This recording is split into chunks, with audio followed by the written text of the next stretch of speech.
Shh.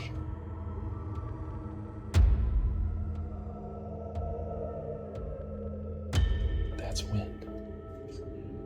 That was not.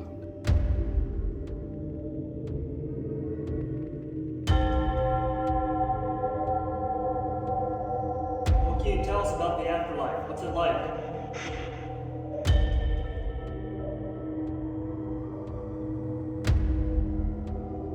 I saw a shadow. I don't know where it came from though. Who's here with us tonight? I am. Oh, something just touched my back. Oh my god. What? It is all around us right now. In every direction.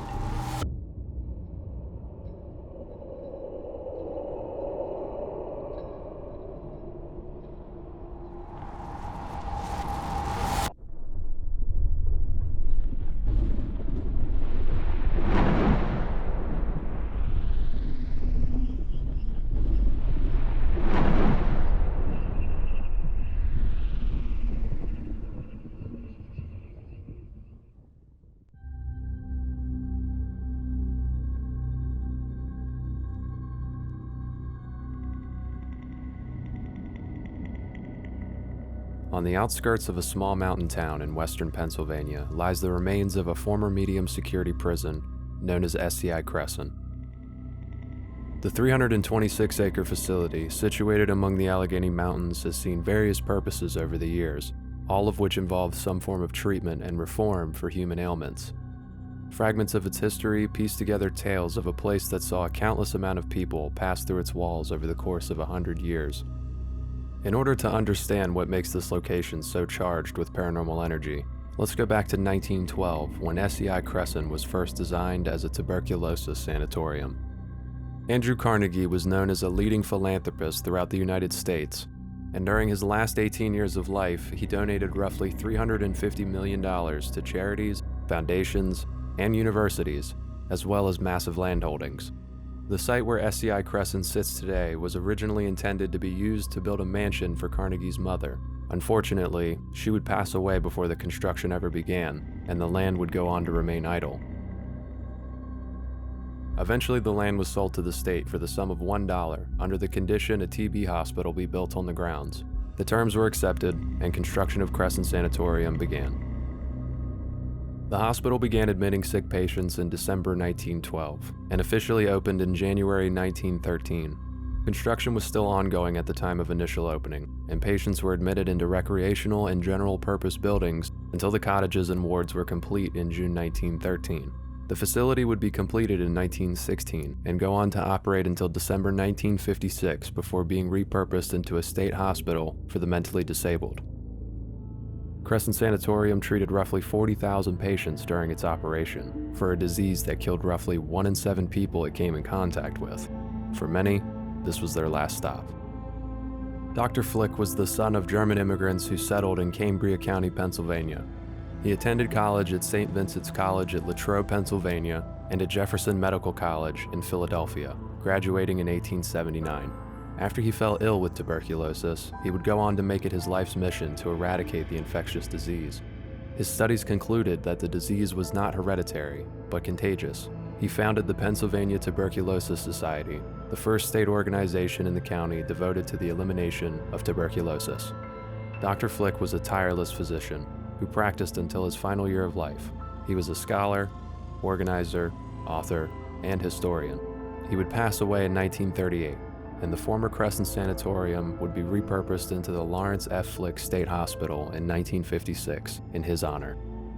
Documentation on the history of the mental hospital is scarce, but based on what we've covered in the past with these asylums, it can be assumed that this facility and its patients most likely saw the same treatment similar to what was happening across the country at that time, though there is no solid documentation to back up these claims. The hospital was a short-lived facility, and in 1982 it would close down to be transformed into SCI Cresson. New buildings were constructed, and existing ones would be refitted with cells and heavy doors to house inmates serving time. Cresson saw its fair share of controversy during its operation. Over the years, rampant abuse by correctional officers would be reported by inmates, but would often be overlooked by prison officials. Throughout SCI Cresson's operation, several inmates ended up taking their own lives from the struggles of prison life, compiled with severe abuse from the COs. One case in particular was heavily publicized on, and put a strain on the prison to enact reform for better care of its incarcerated. In 2013, the state suddenly announced that SCI Cresson would be closing its doors alongside another prison in Westmoreland County, known as SCI Greensburg, transferring its dwindling inmate population to a smaller facility nearby. The state quickly put the property up for sale, and it wasn't long until it would be purchased by a company known as Big House Produce, who now actively maintain the site as an indoor hydroponics farm. Much of the property remains vacant and is available to tour or rent for paranormal investigations. With its varied uses and somewhat dark history as a medium security prison, it's hard to pass up on a location like this one. It only recently became available for paranormal investigations in the last couple of years, so much of the paranormal activity that makes this place haunted is still being discovered. Tonight, Ethan and I entered this sprawling complex alone to see what we can find.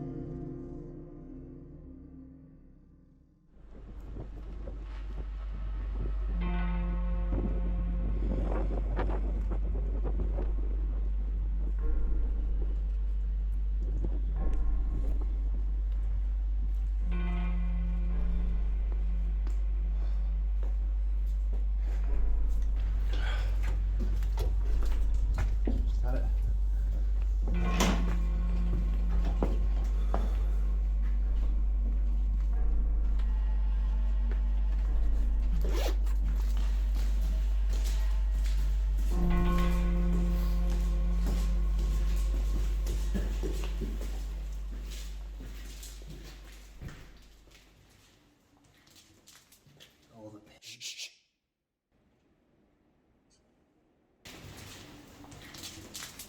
All the pain.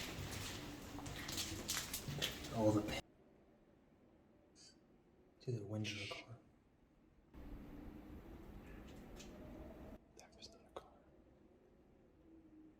That's wind. That was not. Did you hear that knock?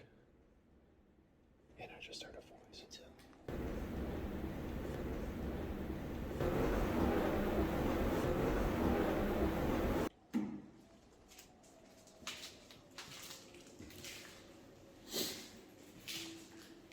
That sounds so creepy. Ethan and I split up once we reached the top floor to see if we could capture separate activity, but after wandering around the opposite end of the building for 20 minutes, I came up empty-handed. I heard Ethan's REM pod going off in the distance, so I decided to meet back up with him to see what was going on.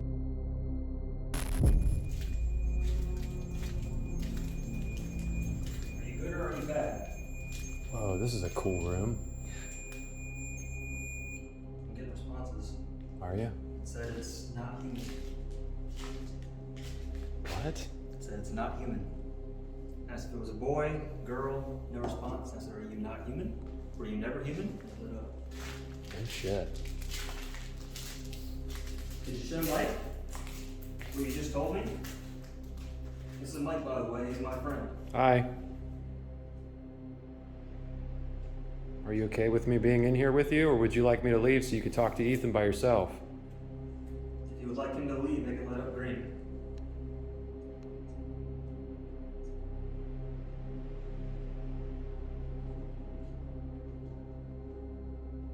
That wind is insane. I know, man. You want me to stay? Look at that. Wow. Okay. Okay, we'll stay. I'm gonna pull out a device for you to speak through, okay? Is there anything that we should know while we're here?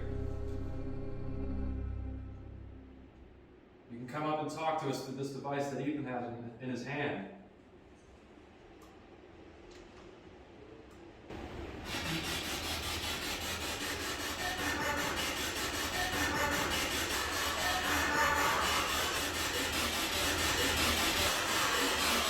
Is there anything important that we should know?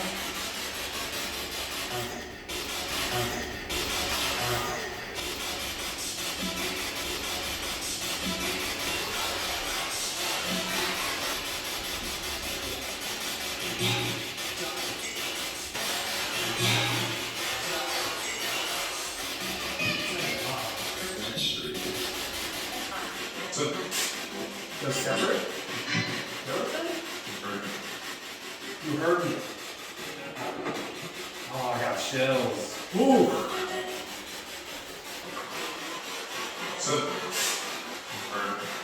Who should go to eat by themselves? Can you say Mike or Ethan? Mike. Did you hear that? Can you repeat that just to be sure?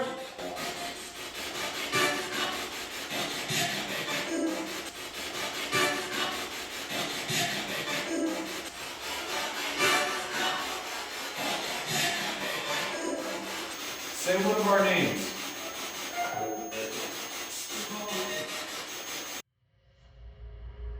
Once we finished conducting tests in the classroom, we head downstairs into the basement of Building 5 to see if the activity is any different than what we captured on the upper floors.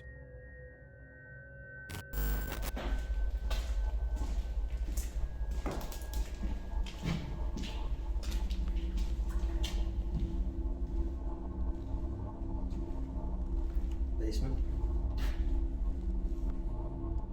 Just heard someone say yeah. Back there.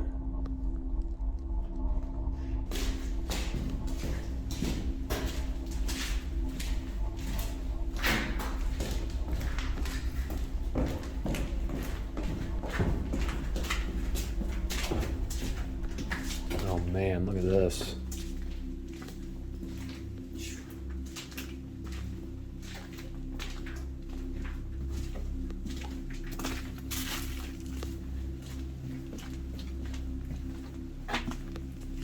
What the hell? Where do we even go?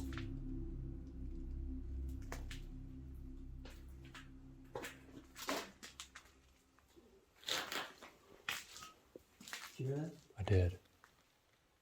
He's down there. Let's go down there. There's another exit. Whoa. It sounded like something was trying to open. You think it was this door? Sounded like it. Did you hear that? What? That loud ass bang. You didn't hear that? Wasn't the door? No, that was down that way. Oh my God, that was loud.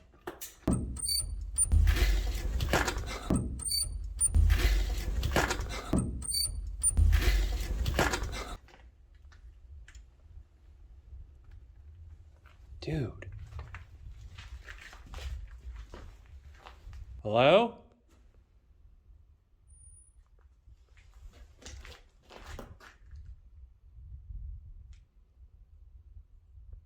Who's down here?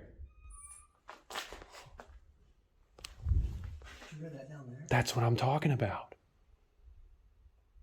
What's your name?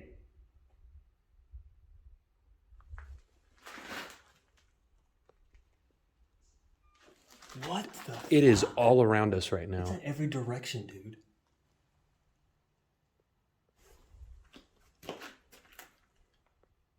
Can you slam something?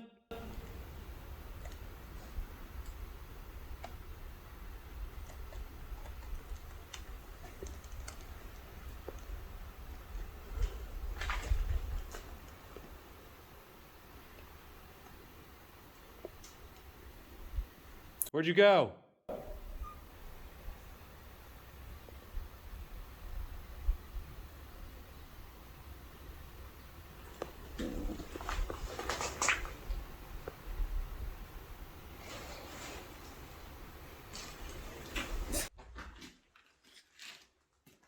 Let's go down this way.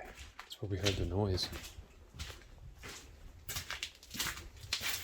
says the church is this way? I saw a thing on the wall that says church with an arrow pointing this way. Oh my goodness. Yeah, dog.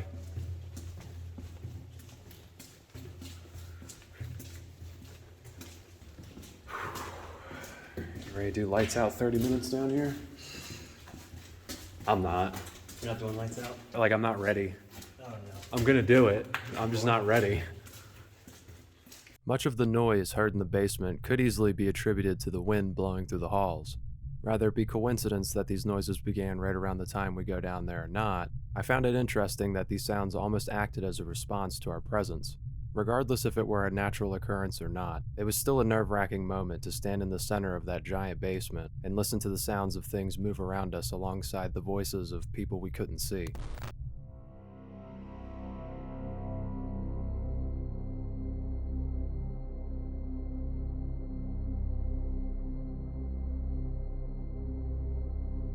We've laid out several devices all across the chapel here for you to interact with.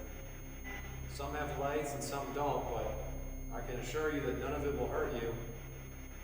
It's only a way for us to communicate, so that way we know you're here.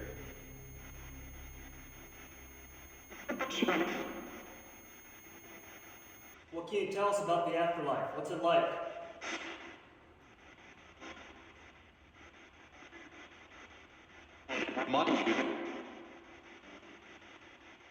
You die and then you're gone. Are you stuck here after death? Are you unable to leave still?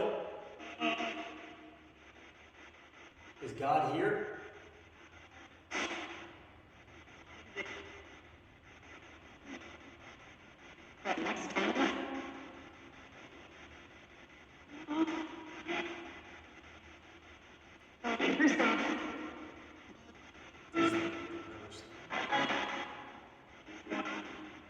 Is something going to happen to us if we go down into those tunnels by ourselves? If one of us goes down there alone? Are we going to be in any danger?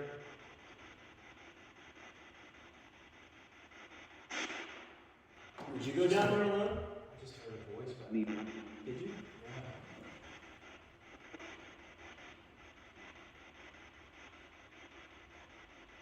There's somebody back there? Can you come forward and talk to us?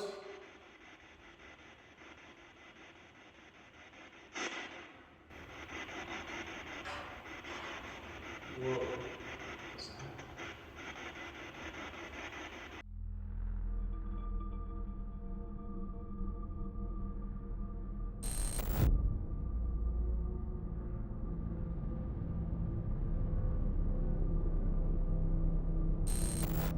Who's all here with us tonight?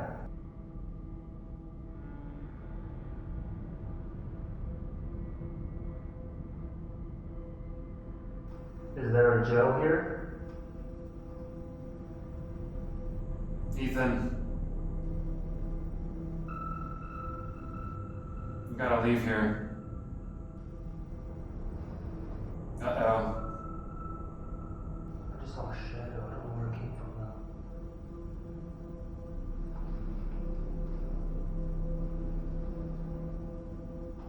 though. Is there a dark presence in this building? They're here. They're coming.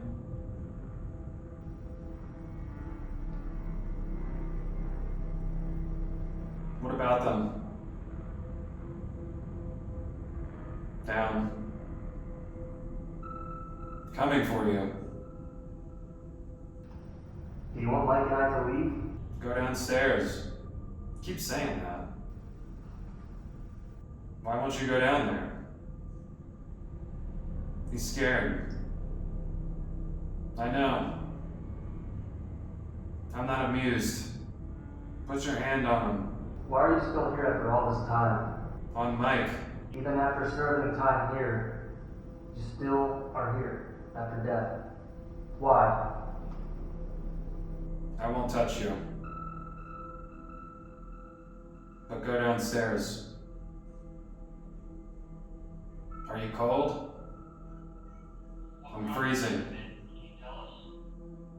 Get out of here. Do it.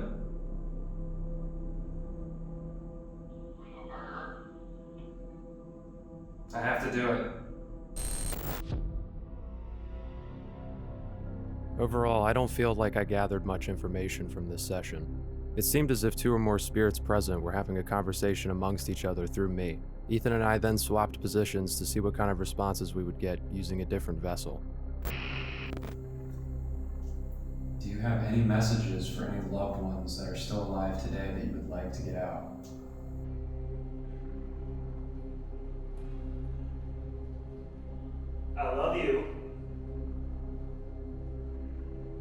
Is there something that we can do to make you more comfortable and open to communicating with us? You ain't nothing. You want to know so bad. Amateur. Speak. Creep.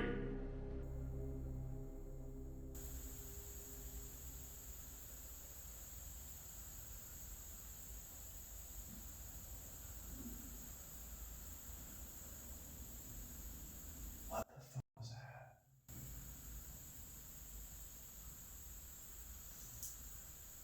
What was that? Hold on. What the fuck was that?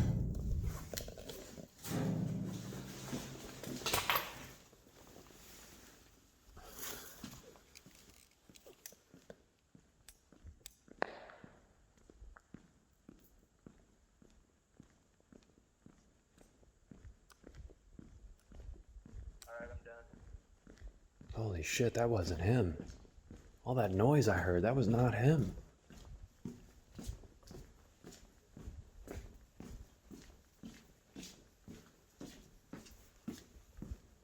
Hey. Were you like moving around over here? Dude, I heard a bunch of knocking and like, it sounded like metal on metal. After our test in E-Wing, we head back to home base to rest up and swap out gear.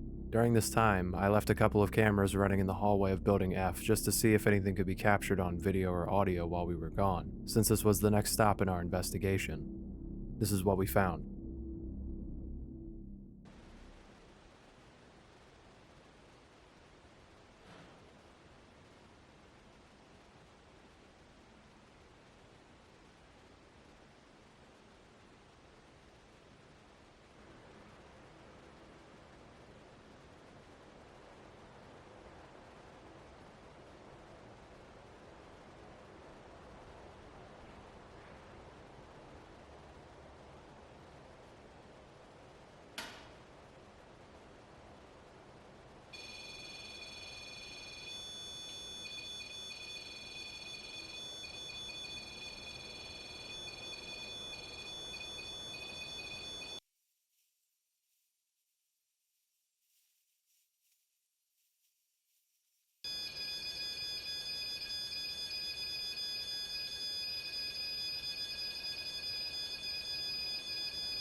It's been going off the whole time.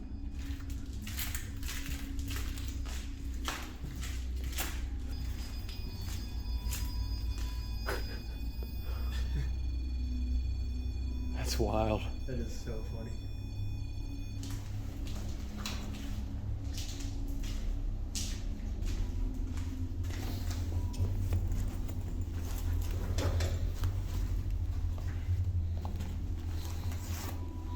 Hey, Ethan. What are those? If you recall earlier when we did our first spirit box session towards the beginning of this video, we captured a response that said, but I didn't hear this until it was time to edit the video. I think there was a reason they wanted us to be alone, and what you're about to see explains why.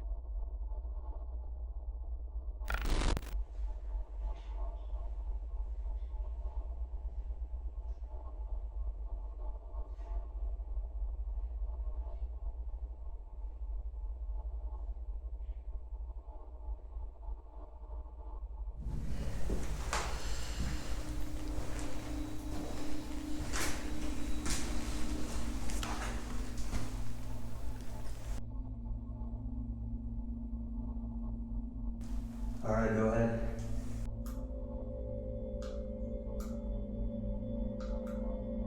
Who's here with us tonight? Any sand patients? I am. See? I'm down here. On the stairs. Did you die in this building? Yes, I did. Were you here for tuberculosis, or were you a prisoner here?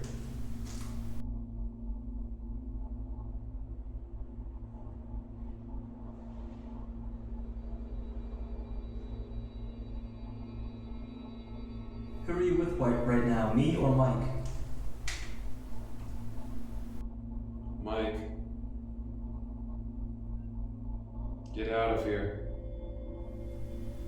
Just heard a groan. You don't want to stay here. It's bad. Do you wish to cause harm to either of us?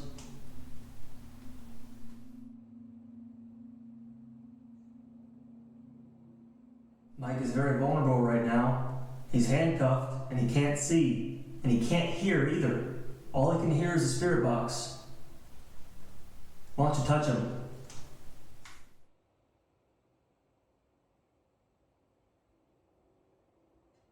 I don't want to. You won't like it.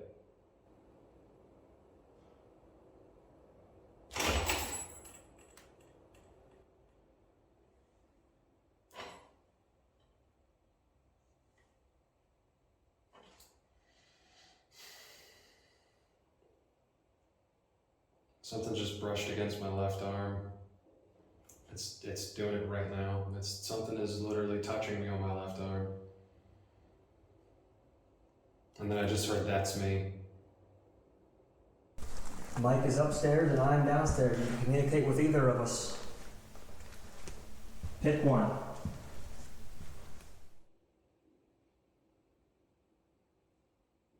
How many people died in this building? Can you tell me? Turn around. Hi. Did any prisoners die here?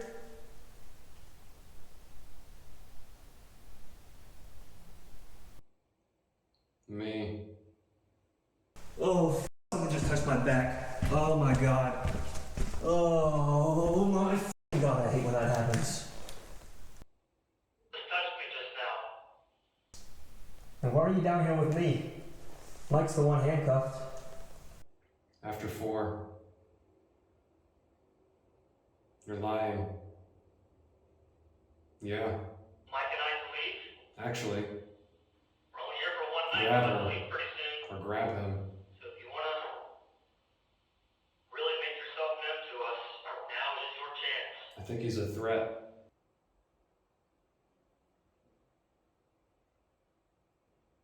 What the fuck was that? Something keeps touching me on my left arm, man. Oh, he's scared. Run. Where are you right now? Can you tell me where exactly you are right now? Can you say first or second floor?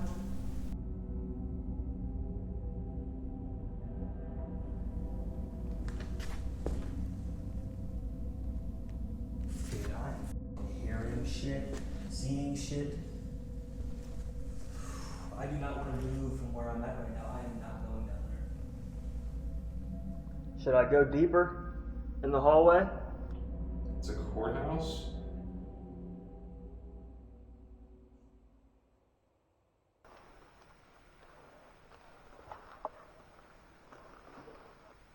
What the fuck? Who was that?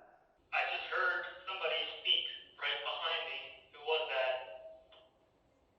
That was me.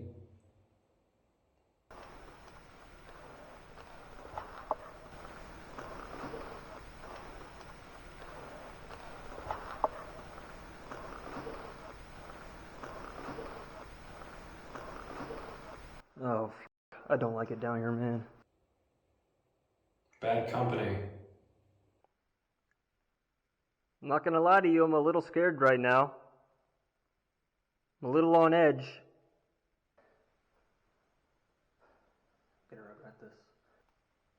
You still up there with Mike?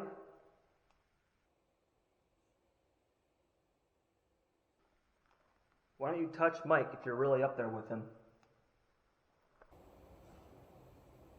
I already did. Okay, I just saw something. Go into the last room in that hallway. Down the hallway. Did I just see you in this hallway downstairs?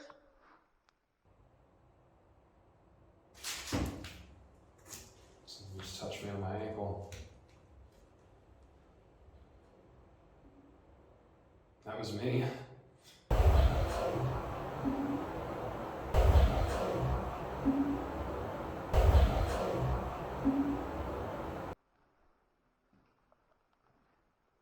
Oh, fuck.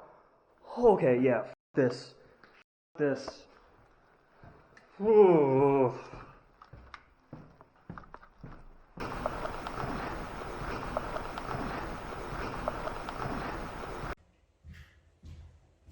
Here. I am He's here. near me. I am here. There he is. Hey. Was that you talking, Mike? No way. No way. Did you just get up here? Yes. One of the most interesting aspects to me about this portion is that some of the audio picked up moments before my actual responses sound like EVPs saying the exact same thing that I'm saying. Someone just touched me on my ankle. That was me.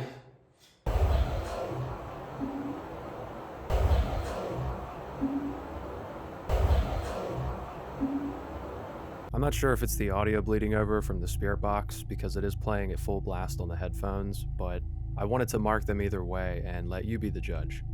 Night vision footage from our venture into the tunnels didn't leave us with much activity to share, but I didn't leave that portion of our investigation empty-handed. Here's a small clip of something I caught while we explored the barber shop in the basement of admin building.